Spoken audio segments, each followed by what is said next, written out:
December 25th was just around the corner, and you could feel excitement in the air. All the stores were at their best, with twinkling lights and bright decorations. Everywhere people were busy doing last-minute shopping, and all the empty lots in town were now full with live Christmas trees for sale, and the cold weather was perfect for a cup of hot cocoa. 7-year-old Crystal and her mom were finally done with their last-minute shopping. Crystal was the happiest this time of year. School was out for 2 weeks, and hopefully Santa would bring her everything that she had asked for on her list. Oh, life was great. Crystal's mom looked back at her. "You can barely see over that package, young lady. Let's get some hot cocoa in the coffee shop before we go home." "Good idea, Mom. It's so windy and cold out here. I need something to warm me up." When the two arrived at the house, they dumped their packages on top of Grandpa's old trunk. "I'm going to sit down for a minute and rest my feet," shouted out Crystal's mom. "You go upstairs and take a nap. You can stay up late tonight and help me wrap presents since it's Christmas Eve. And take Gabby with you." Crystal grabbed her cat Gabby and went up to her bedroom. She grabbed her pink blanket and laid back on the pillow, thinking of all the new presents she would be getting Christmas morning. The first being the yellow and white quilt that Grandma had just made. It was so soft and fluffy. With her eyes closed, Crystal started to fall fast asleep. All of a sudden, noise came from outside just below her bedroom window. She quickly woke up and ran to the window. Down below was a pack of wolves. "Come down here, Crystal. Santa needs your help," stated the alpha wolf, Toka. "We know the entrance to Santa's world. The vortex is dead center over the North Pole, but only small children that are clients of Santa can enter into his dimension. We would like to go with you and see Santa also." Crystal said, "Of course I'll help out Santa. Let's go right now. It's Christmas Eve." With the wolf's transporting device, they were at the entrance in a few seconds. Crystal was unaware of the wolf's real intentions to block off the entranceway to Santa's dimension. The wolves were the guardians of the forest, and they were upset with Santa and the elves damaging the trees and upsetting the balance of nature. They were not going to let that happen. Toka instructed Crystal to walk through the fog-like substance at the entrance of the vortex, and when she did, the wolves were right at her side. Now they were all inside another dimension of time and space, Santa's world. First thing Toka noticed were the elves out in the woods collecting the wood for their fireplace. He spoke up to Crystal.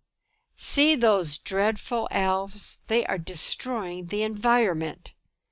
No one should be touching anything in the forest. It should stay in its natural state. Everything here is sacred, even the small blade of grass."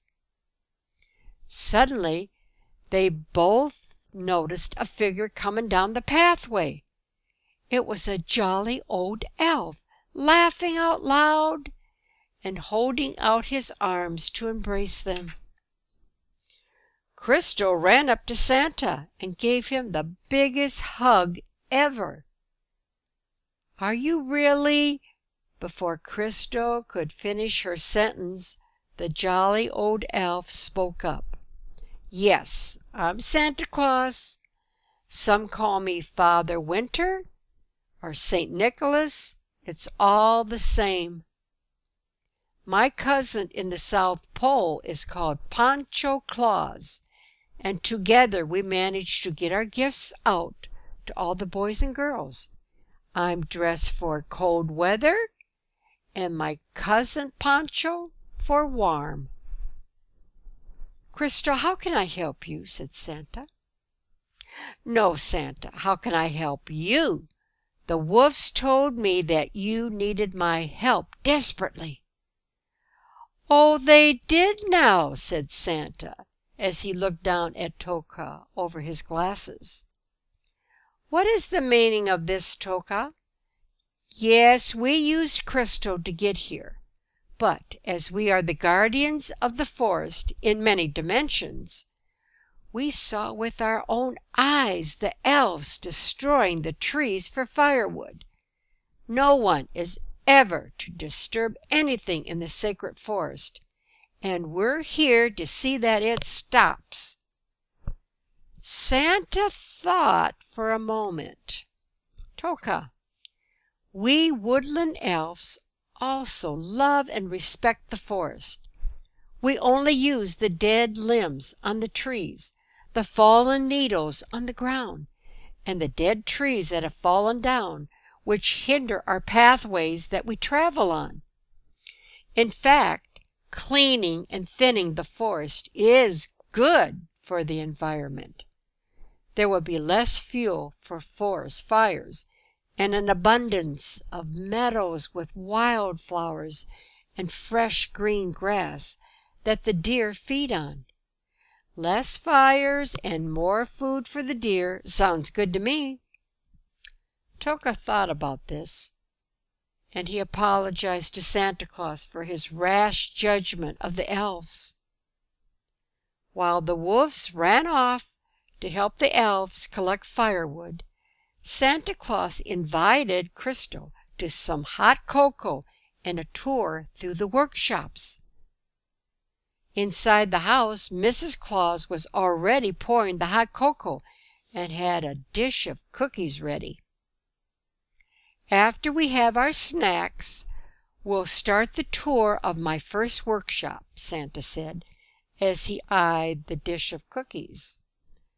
"Oh, yes, Santa," Crystal said, "but after I have another cup of cocoa. This is really good." Santa and Crystal happily walked up the workshop for children. Everyone in the yard was busy as bees getting things ready for the sleigh. Santa waved and thanked the elves for their hard work. Inside, everyone was putting finishing touches to the presents. There were elves everywhere. Some were tall, some were short, some were thin, and some had a round tummy. There was even a gnome almost out of sight. Crystal asked Santa, "I did not know that the elves came in all different shapes and sizes.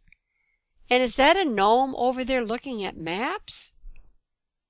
Santa explained to Crystal, "That gnome is Hansel, my chief travel guide and very important in my line of work. The elves are just like people. They come in all shapes and sizes. It's like a flower garden. The flowers are all different, but each one is beautiful in its own way." "Ranina, please get Crystal a big cup of hot cocoa, and make sure it has a lot of whipped cream." Crystal took the cup and thanked Ranina. Oh, it looked scrumptious. "Santa, I have a really big question for you. Why do some kids get only one present for Christmas, and some kids get like 5 or 6? It's not fair." Well, child, in your dimension, planet Earth is a school for learning and growing. Some lessons are learned as a poor person, and some lessons are best learned as a rich one. Okay, Santa, everyone is learning different lessons, so we cannot all be the same. That's correct, Crystal. Now it's time to visit my workshop for pets. This one was as busy as the other one. Presents were wrapped and lined up as far as the eye could see. Santa, why do you give presents to our pets? I thought you only took care of children. Well, Christo, our pets are part of the family too. You know how you love Gabby, your cat. Isn't she a part of your family? Everyone loves to receive presents. Yes, Santa, said Christo, as she looked around to see if there was a present for Gabby. Christo, take this present now and give it to Gabby when you return home. Thank you, Santa, said Christo, as she happily grabbed the present. She was feeling a little tired, so Crystal put the present on a wood crate and curled up in the easy chair nearby. She just wanted to close her eyes for a minute. Strangely, Crystal heard her mom's voice calling her. She sat up. She was in her bed.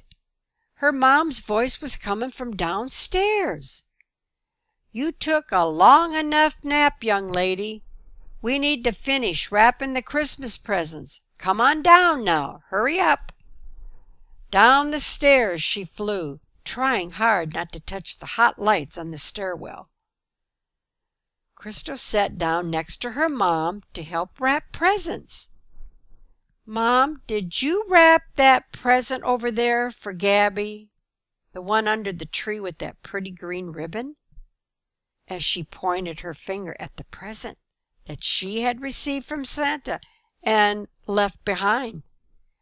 No, honey, I thought you did, replied back her mom. Oh, Mom, I have got to tell you the neat dream that I just had. And you won't believe it.